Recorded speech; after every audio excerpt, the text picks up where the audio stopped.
Okay, alright. Welcome back to my YouTube channel. I'm Mondays Vlog. Nako, matindi.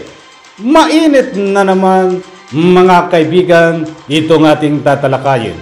Tungkol dito sa pagkawala ni Catherine Camilon. Latest update. Nako po, magugulat kayo. Sobrang galit nitong nanay ni Catherine Camilon dito po kay Police Major sapagkat siya ay pinagtaguan na. Nasaan nga ba ito si Police Major? Tuluyan na nga ba ito nagtago, mga kaibigan? Hanggang ngayon po ay hinahanap siya kung nasaan ng taong bayan. Sa puntong ito gusto ko pong ibahagi sa inyo ang nilalaman ng video na ito. Mga kaibigan, tuklasin po natin. Police Major, ano nga ba ang tunay na katayuan? Ito nga ba ay tuluyan nagtago? Nasaan ba siya ngayon? Ito nga ba ay talagang nakarestrict? Yan po ang ating tatalakayin, at kung bago pa lang po kayo sa aking maliit pa na YouTube channel, inaanyayahan ko po kayo. Please subscribe, sabay-sabay po nating i-like ang video na ito kung nagustuhan nyo po. Ako'y muling nakikiusap, mga kaibigan, kung pwede lang ho, kung may pagkakataon po kayo, patapusin po nating panoorin ang kabuuan ng vlog na ito. At nang sa ganon, lubos po nating maunawan. Heto na! Tuklasin po natin saan nagtatago si Police Major. Panoorin po natin, mga kaibigan.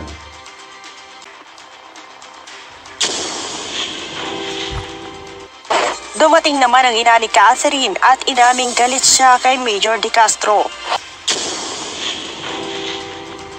Kung nandun ang galit, hindi mawawala yun.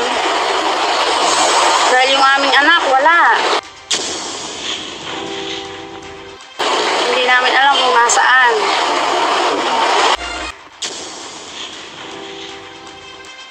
Wala pa kaming copy ng complaint. So, ngayon pa lang. So, by procedure, we don't know what to answer yet. Hindi nagpakita sa Batangas Provincial Prosecutor's Office si Police Major Alan De Castro. Si De Castro ikinuturong pangunahing suspect sa pagkawala ni Miss Grand Philippines candidate na si Catherine Camilon. Hindi rin sumipot ang driver bodyguard nito na si Jeffrey Magpantay. Tanging abogado ni De Castro ang humarap sa preliminary investigation sa piskalya para tanggapin ang reklamo laban sa kanyang kliyente.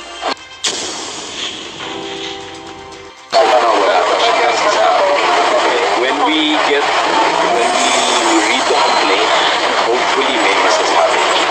Dumating naman ang ina ni Catherine at inaming galit siya kay Major De Castro. Kung nandun ang galit, hindi mawawala yun.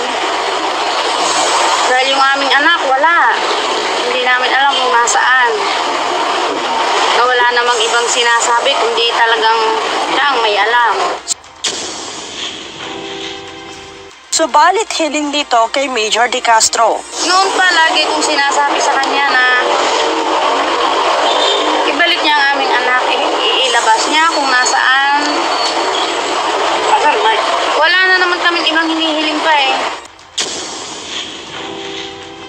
Sa kabila ng mahigit isang buwan na pagkawala ni Catherine, si Nanay Rose sinabing patuloy na umaasa na isang araw babalik na ligtas si Catherine sa kanila. Kailangan magpakatatag kahit sobrang mahirap. Aasa ako. Magulang ako eh. Nanay ako na walang ibang hahangarin para sa mga anak. Kundi yung kaligtasan eh. Yung basta yung gusto ko bumalik siya. Si Catherine ay huling nakita sa isang mall sa Lemery, Batangas noong October 12 bago ito mawala. Ang ikalawang pagdinig ay tinakda sa January 9 na inaasahang dadaluhan ni Police Major Alan De Castro at ng driver nito upang magsumite ng kanilang counter affidavit sa reklamong kidnapping at serious illegal detention na isinampa ng PNP.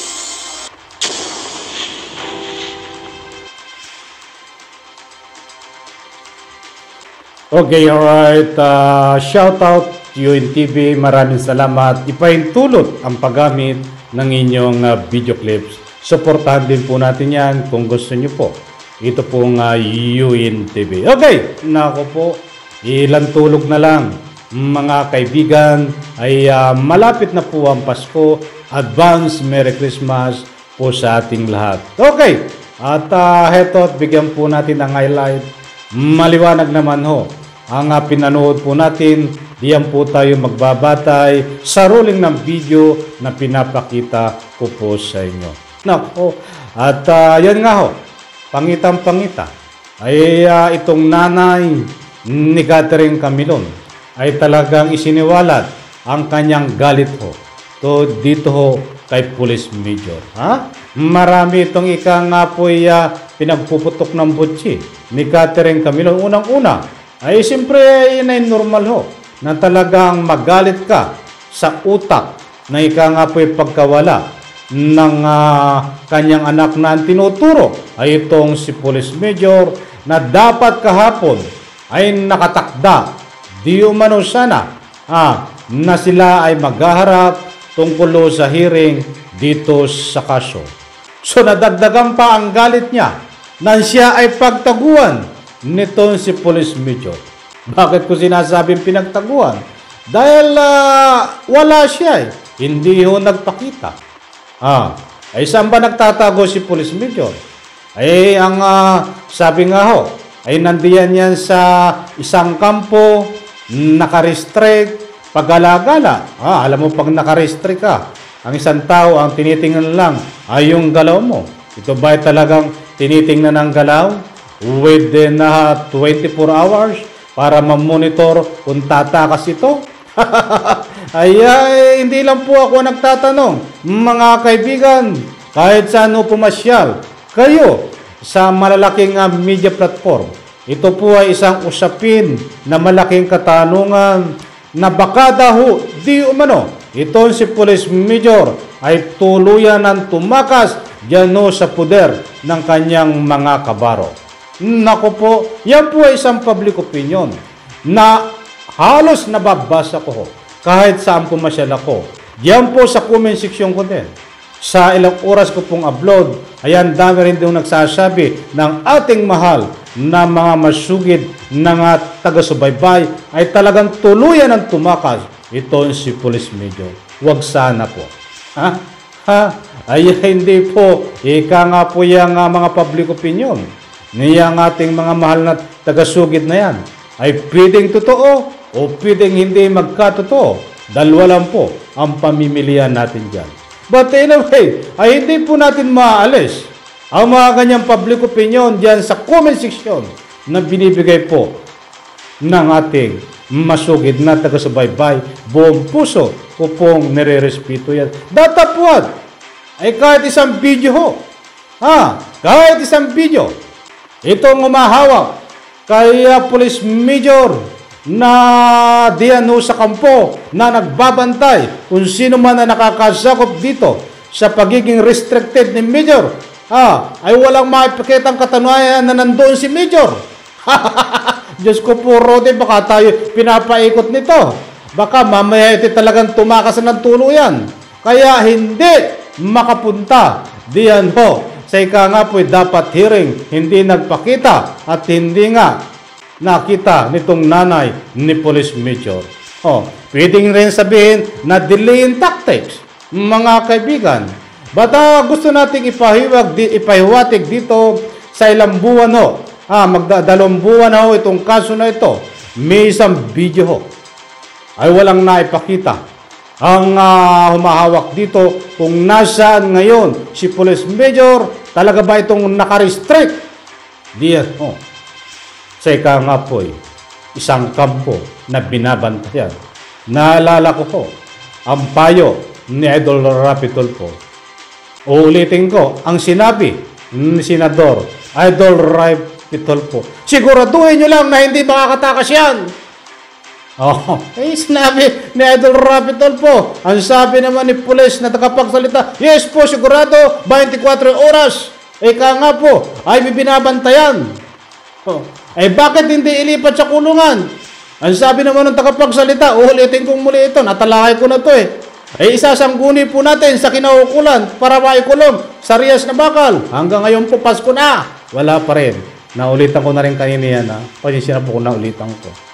Dahil maraming taong bayan po ang nagtatanong sa mga public opinion nila. Baka di umano ay tuluyan ng pinatakas, nakatakas, ito si Police Major at nang sa ganun ho ay malusutan niya, hindi mapagdusahan ang mga kasalanan na di umano ay sinampa sa kanya na kaso.